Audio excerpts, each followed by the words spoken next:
Sigmund Freud. La interpretación de los sueños. Capítulo 6. La elaboración onírica.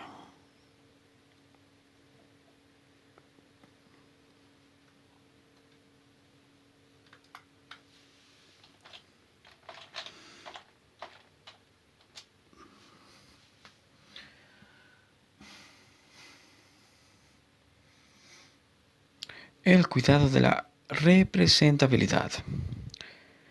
La investigación de cómo representa el sueño las relaciones dadas entre las ideas latentes ha constituido hasta aquí nuestro principal objeto. Mas, sin embargo, nos hemos extendido en varias ocasiones a considerar el problema de cuáles son las transformaciones que la constitución de los sueños impone. En general, el material onírico sabemos ya que este material, despojado de casi todas sus relaciones, experimenta una compresión, en tanto que la acción simultánea de desplazamiento de intensidad entre sus elementos le impone una transmutación de su valor psíquico. Los desplazamientos que hasta ahora hemos examinado demostraron ser sustituciones de una representación determinada por otra asociativamente contigua a ella, y se revelaron como muy útiles para la condensación.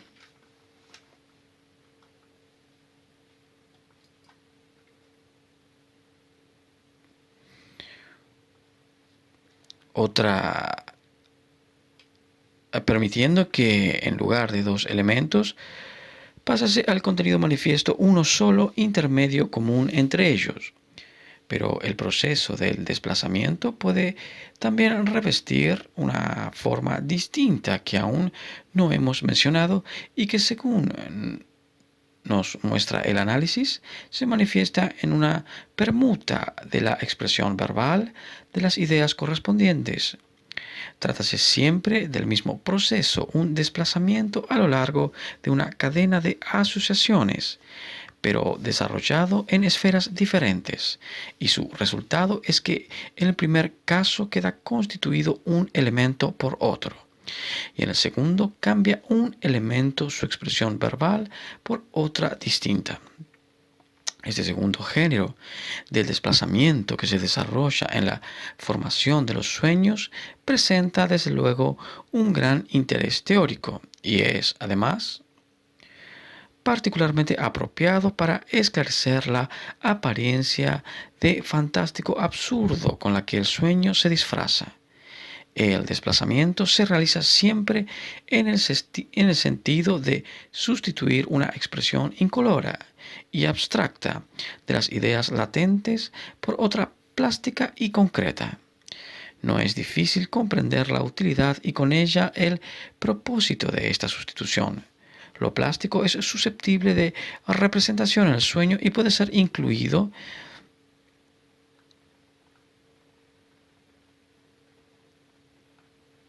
en una situación, en tanto que la expresión abstracta ofrecería a la representación onírica dificultades análogas a las que hallaríamos al querer ilustrar un artículo de fondo de un diario político, pero tal cambio de expresión no favorece únicamente la representatividad, sino que resulta también ventajoso para la condensación y la censura.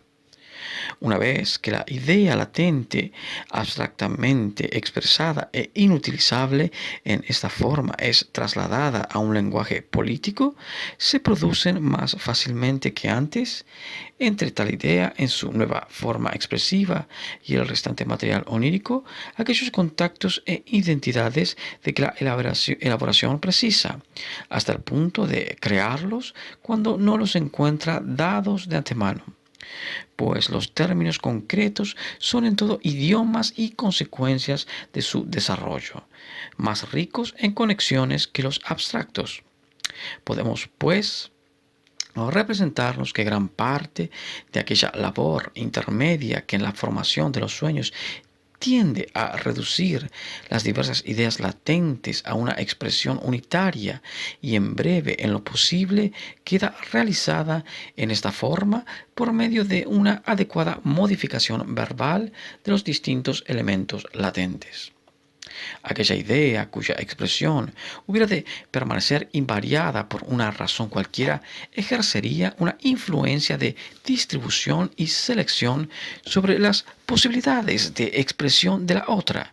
Y esto quizás desde un principio, como sucede en la labor del poeta.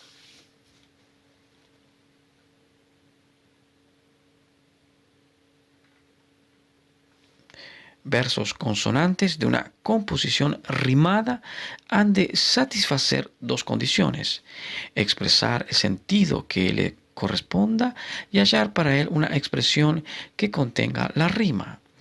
Las mejores poesías son aquellas en las que no se advierte la intención de hallar la rima, habiendo escogido de antemano ambos pensamientos por inducción recíproca.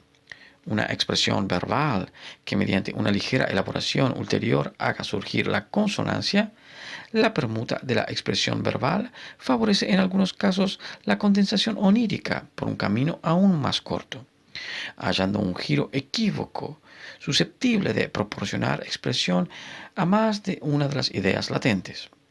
De este modo resulta aprovechable para la elaboración de los sueños todo el sector de chiste verbal.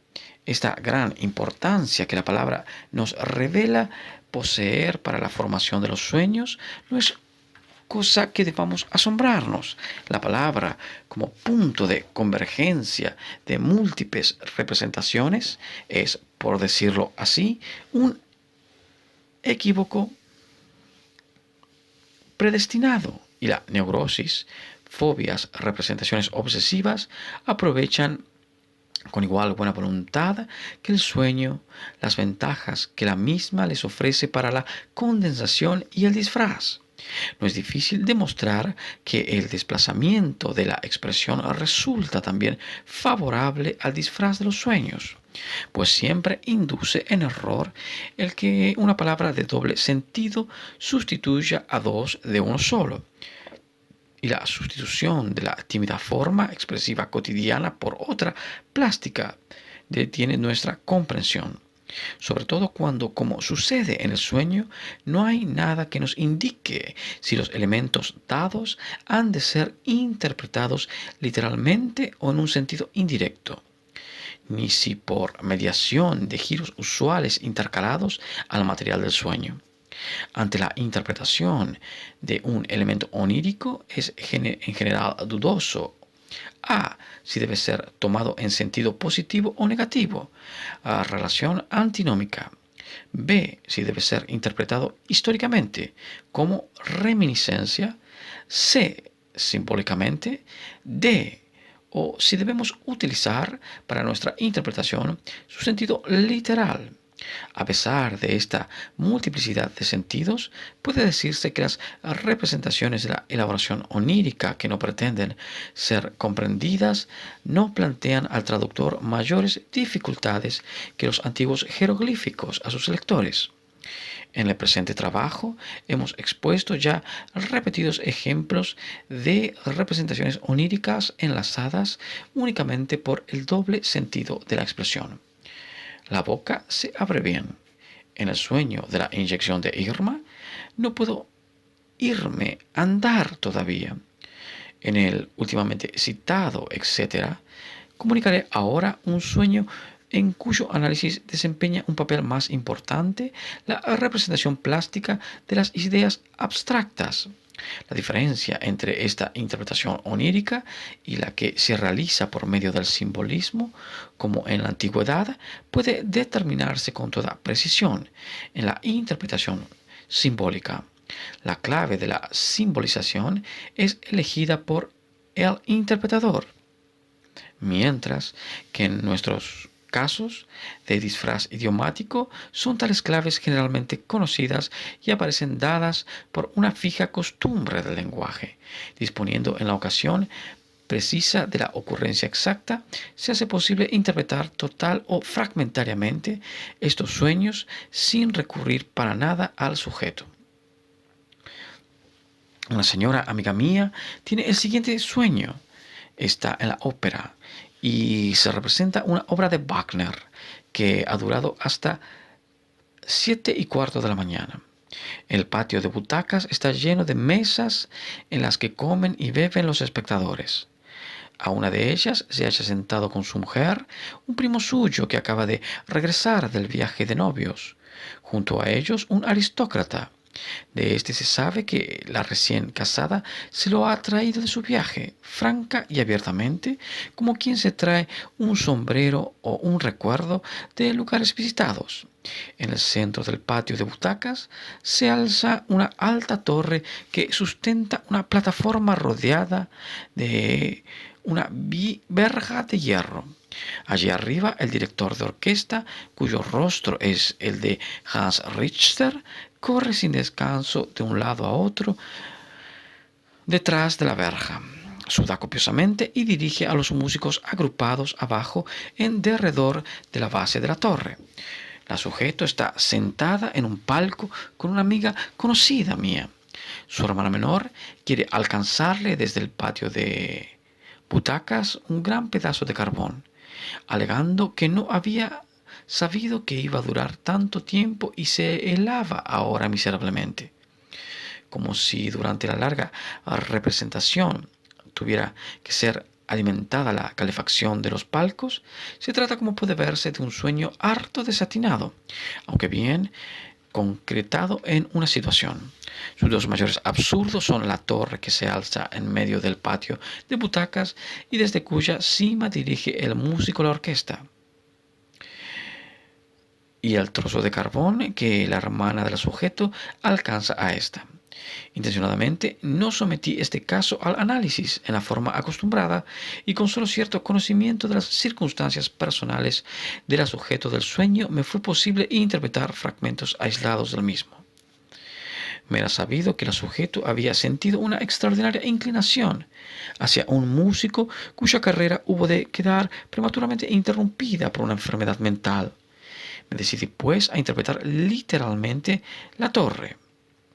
De ello resulta que el hombre al que ella hubiera querido ver en el lugar de Hans Richter se hallaba en muy elevada posición, con una expresión considerada como un producto mixto por oposición. Su basamento representa la grandeza del hombre al que los pensamientos de los sujetos se refieren, y la verja de su parte superior, detrás de la cual corre el mismo de un lado para el otro, como un prisionero o un animal enjaulado, alusión al nombre del desdichado enfermo, su triste destino ulterior. Narrenturme, literalmente torre de locos, sería quizás la palabra en que hubieran podido reunirse los dos pensamientos. Después de haber descubierto de este modo la forma de representación elegida por el sueño, podría intentarse solucionar mediante la misma clave el segundo absurdo, esto es, el carbón que la hermana le alcanza. Carbón tenía que significar amor secreto. Ningún fuego ni carbón ninguno quema tan ardientemente como el amor secreto, del que nadie sabe nada. Canción popular alemana. Tanto ella como su amiga se habían quedado sentadas. Giro alemán, sitzen, geblieben, de sentido equivalente al castellano, quedarse para vestir imágenes. La hermana menor, que tiene aún probabilidades de casarse, le alcanza el carbón, porque no había sabido que iba a durar tanto tiempo. El sueño no nos dice el qué. En un relato contemplaríamos nosotros la frase agregando la representación, pero en el sueño tenemos que atender a la expresión verbal en sí, reconocerla como de doble sentido, añadiendo su soltería. La interpretación amor secreto queda entonces confirmada por la mención del primo de la durmiente, que se halla con su mujer en el patio de butacas, y por las públicas relaciones amorosas atribuidas a la recién casada. Las antinomias entre amor secreto y amor público, entre el ardor del sujeto y la frialdad de la joven esposa, constituyen el elemento dominante de todo el sueño. En los dos términos de estas antinomias encontraremos además a una persona que, de elevada posición como expresión intermedia entre el aristócrata y el músico, en el que se fundaban justificadamente grandes esperanzas. Las observaciones que anteceden no descubren por fin un tercer factor, cuya participación en la transformación de las ideas latentes en contenido manifiesto debe estimarse harto importante. Este factor es el cuidado de la representabilidad por medio del material psíquico peculiar del que el sueño se sirve, o sea, casi siempre por medio de imágenes visuales entre las diversas conexiones accesorias a las ideas latentes esenciales. Será preferida aquella que permita una representación visual, y la elaboración onírica no rehuirá el trabajo de fundir primero en una distinta forma verbal, por desacostumbrada que ésta sea, la idea abstracta y representable plásticamente. Si con ello ha de conseguir darle una representación y poner término al ahogo psicológico del pensamiento obstruido, este vaciado del contenido ideológico en otra forma distinta, puede también ponerse simultáneamente al servicio de la labor de condensación y crear conexiones que de otro modo no existirían con una idea diferente, la cual puede a su vez haber cambiado de antemano su forma expresiva en favor del mismo propósito.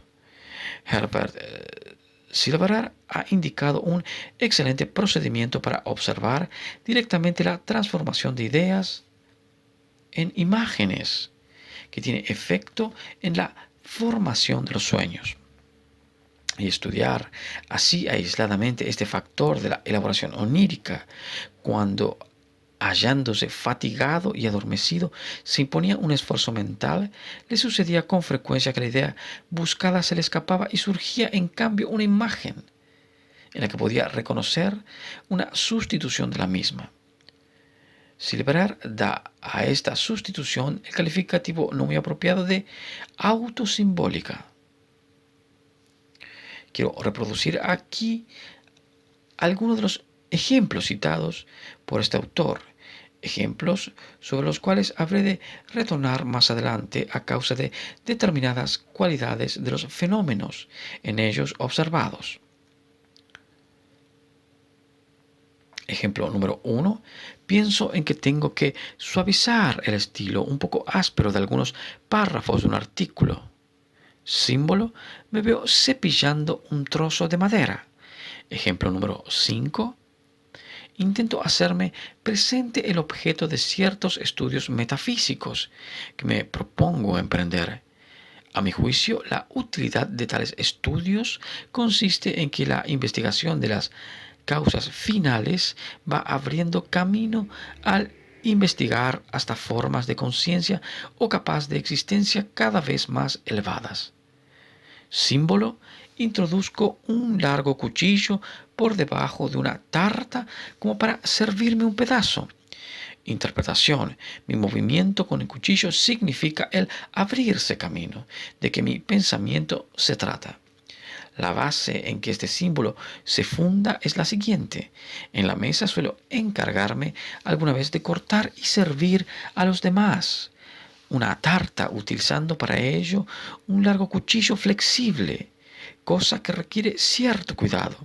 Sobre todo, resulta difícil extraer limpiamente los pedazos una vez cortados, y el cuchillo tiene que ser exactamente introducido por debajo de cada uno de ellos. El lento abrirse paso para llegar a los fundamentos, pero aún entraña la imagen más amplio simbolismo. La tarta del símbolo era de aquella que se hallaban compuesto de varias capas de hojaldre, alternando con otras de dulce, o sea, de una tapa en la que el cuchillo tiene que penetrar al cortarla a través de diferentes capas, la capa de la conciencia y del pensamiento. Ejemplo número 9. Pierdo el hilo de mis pensamientos en un determinado proceso mental. Me esfuerzo en volverlo a hallar, pero tengo que reconocer que el punto de enlace se me ha escapado por completo. Símbolo: un párrafo escrito al que le faltan las últimas líneas. Conociendo el papel en que la vida mental de los hombres cultos desempeñan los chistes, citas, poesías y proverbios, no ha de extrañarnos que para la representación de las ideas latentes sean utilizados con gran frecuencia disfraces de este género, que representan, por ejemplo, en un sueño varios carros cargados, cada uno con una legumbre diferente. No es difícil adivinar que tal imagen expresa el deseo contrario al significado de la frase Chakraut und Rührend, que entraña la idea de revoltijo y significa por tanto desorden. Me sorprende que este sueño me ha sido comunicado solo una vez. Solo para escasas materias se ha formado un simbolismo onírico de validez general sobre la base de sustituciones de palabras y alusiones generalmente conocidas. La mayor parte de este simbolismo es, además, común al sueño, a la psiconeurosis, a las leyendas y los usos populares. Un más detenido examen de esta cuestión nos fuerza a reconocer que la elaboración onírica no realiza con este género de sustituciones nada original para la consecución de su fin. La representabilidad exenta de censuras, en este caso, no hace sino seguir los caminos que encuentran ya trazados de antemano en el pensamiento inconsciente, prefiriendo aquellas transformaciones del material reprimido que pueden llegar también a hacerse conscientes a título de chistes y alusiones, de las que aparecen colmadas todas fantasías de los neuróticos. De este modo se nos hacen comprensibles las interpretaciones oníricas de Scherner, cuyo nódulo de verdad defendimos ya en otro lugar de este libro. La fantasía sobre el propio cuerpo del sujeto no son en modo alguno privativas ni siquiera características del sueño. Mis análisis me han demostrado, por el contrario, que constituyen un proceso general del pensamiento inconsciente de los neuróticos y se derivan de la curiosidad sexual, cuyo objeto son para el joven o la muchacha los órganos genitales, tanto los del propio sexo como los del contrario.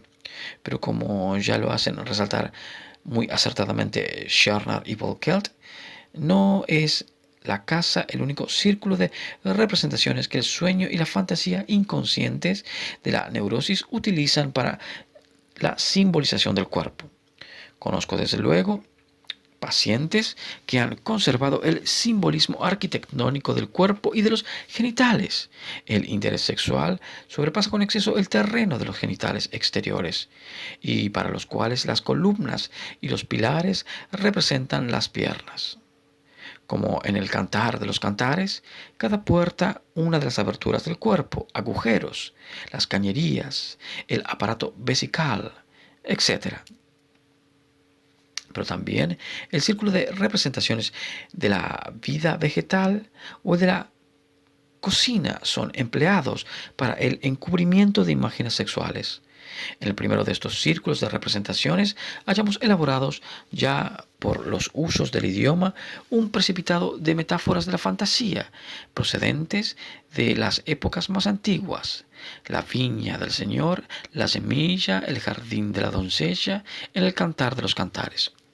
Por medio de alusiones aparentemente inocentes a las faenas culinarias, pueden también pensarse y soñarse las más repulsivas e íntimas particularidades de la vida sexual y la sintomática de la histeria. Se hace impenetrable si olvidamos que el simbolismo sexual puede ocultarse mejor que en ningún otro lado detrás de lo cotidiano e insignificante.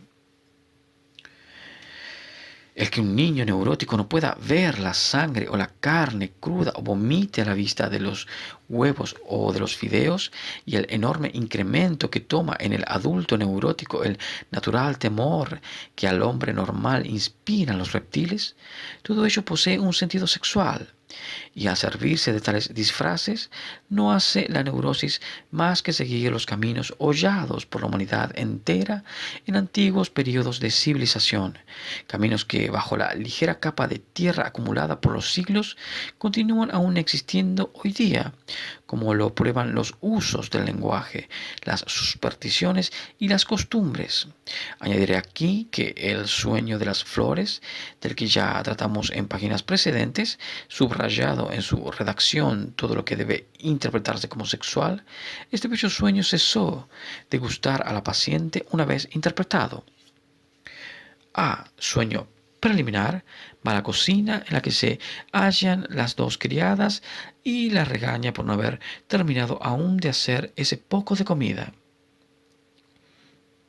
Mientras tanto, ve gran cantidad de groseros utensilios de cocina puestos boca abajo a escurrir y formando un montón. Agregación posterior, las dos criadas van por agua. Para ello tienen que meterse en un río que llega hasta la casa o entra en el patio. B. Sueño principal. Baja de una altura por encima de una singular pasarela que es como un seto de mimbres entretejidos, formando pequeños cuadrados. No constituye esto precisamente un camino, y la sujeto avanza preocupada de encontrar sitio en que afirmar sus pies. Pero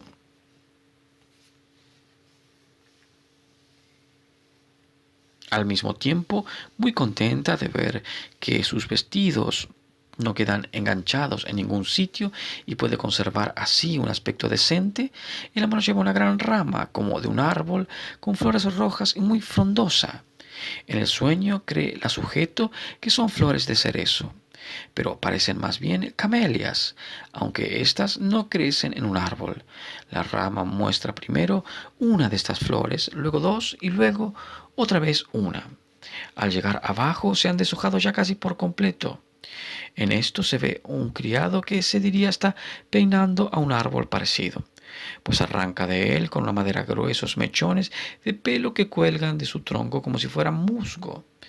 Otros trabajadores han cortado de un jardín ramas semejantes a la suya y las han tirado a la calle. La gente que pasa las recoge. Ella pregunta si aquello está bien hecho y si también ella puede coger una. En el jardín ve a un joven, un extranjero conocido suyo, y se dirige a él, preguntándole cómo podrán trasplantarse tales ramas a su propio jardín. El joven la abraza, pero ella se resiste y le pregunta cómo se le ocurre pensar que puede abrazarla así. Él dice que no es ninguna falta y que está permitido. Se declara dispuesto a ir con ella al otro jardín para enseñarla cómo se hace el trasplante. Y le dice algo que ella no comprende. Me faltan además 3 metros. Luego dice ella metros cuadrados o 3 brazos de fondo, brasas de fondo. Es como si quisiera exigir algo de ella a cambio de su anuencia, como si tuviera la intención de compenetrarse en su jardín o burlar alguna ley y aprovecharse sin causarle a ella ningún perjuicio. No sabe si luego le enseña él realmente algo. Este sueño que yo he adelantado para mostrar sus elementos simbólicos se le puede describir como biográfico. Sueños así ocurren frecuentemente durante el psicoanálisis, pero tal vez escasamente fuera de él. Poseo naturalmente material sobrado de este género, pero su comunicación nos haría adentrarnos demasiado en la discusión de las circunstancias de la neurosis. Basta decir que todo nos lleva a la misma conclusión, la de que no necesitamos admitir en la elaboración onírica especial actividad simbolizante del alma, pues el sueño se sirve de simbolizaciones que ya se hallan contenidas en el pensamiento inconsciente. dado que por escapar a la censura satisfacen tanto por su representabilidad como ampliamente tales simbolizaciones todas las exigencias de la formación de los sueños.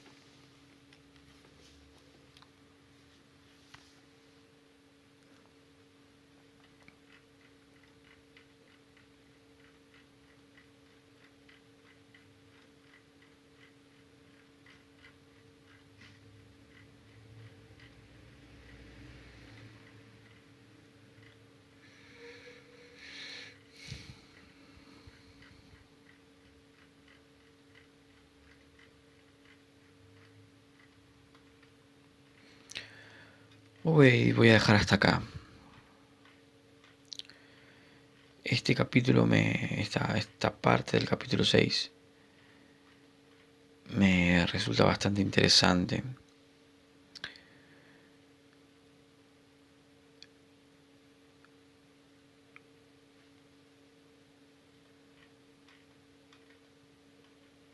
Para interpretar, porque de acá surge todo lo que se puede tomar como simbolismo del sueño,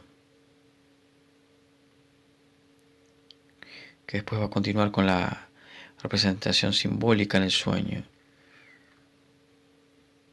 Lo que en primera instancia había dicho que otros habían mencionado como el sueño que dependía de una parte representativa del cuerpo constantemente y eso no, o que el sueño estaba estructurado desde ese sentido.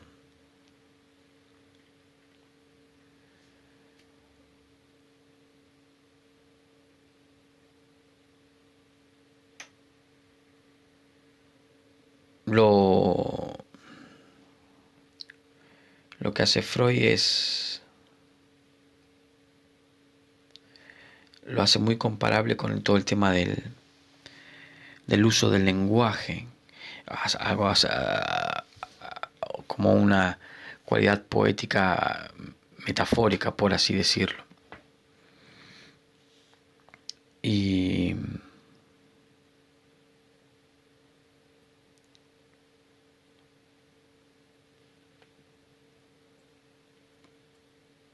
pero que no es consciente, sino que es una actividad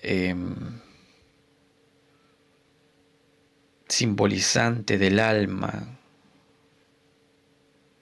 que ya se hallan contenidas en el pensamiento inconsciente.